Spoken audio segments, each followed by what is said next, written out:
Light down ചെയ്യും. ആനുണ്ട്. 26 ഇന്നലെ. ആണാ? ഇപ്പണ്ടാ? ഇന്ന് കുറച്ചു മുമ്പ് ഒരു കാറുകാർ അങ്ങോട്ട് കയറുന്നപ്പോ 2 എണ്ണത്തിനെ കണ്ടു. ആ താഴെ പാലം പണിക്കുന്നു. ആ പാലത്തിന്റെ അക്രസ് ഇപ്പണ്ടാ ആനോടാ? ഇല്ല. ഇപ്പൊ വഴി ക്ലിയർ ആണല്ലേ? 2 വണ്ടി പോയി. ഞാൻ ഒരു കാറുകാരെ കൊണ്ടുപോകാൻ വേണ്ടി പോയി. കാറുകാരെ അവിടെ പോയി നോക്കാം. ആ കാറുകാരുടെ പുറകെ പോയി. അല്ല ഇപ്പൊ ബൈക്കിന് പോകുമ്പോ കാണണമെന്നില്ല.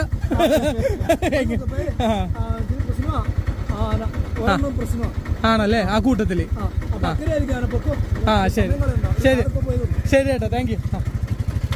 ഇതാണ് നമ്മുടെ കാട്ടിക്കൂടെ പോകുമ്പോഴുള്ള വണ്ടിക്കാർ, അതായത് അവിടുത്തെ ലോക്കലായിട്ടുള്ള ആൾക്കാരുടെ ഒരു മനസ്സെന്ന് പറയണത്. ഇപ്പം മൃഗങ്ങളൊക്കെ ഉണ്ടെങ്കിൽ അവർ പറഞ്ഞു തരും മഞ്ഞ വണ്ടികൾക്ക് കൈ കാണിച്ച് നിർത്തിയിട്ട്. അല്ലെങ്കിൽ അതിൻ്റെ കാര്യങ്ങൾ ഇപ്പം നമ്മൾ മറ്റുള്ള വണ്ടികൾ കാണുമ്പോൾ ഇതേപോലെ സ്ഥലങ്ങളിൽ കൂടെ പോകുമ്പോൾ ഒന്ന് സ്ലോ ആക്കാൻ മനസ്സ് കാണിച്ചാൽ മതി. അപ്പോൾ അവർക്ക് പറയാനുള്ള കാര്യങ്ങൾ അവർ നമുക്ക്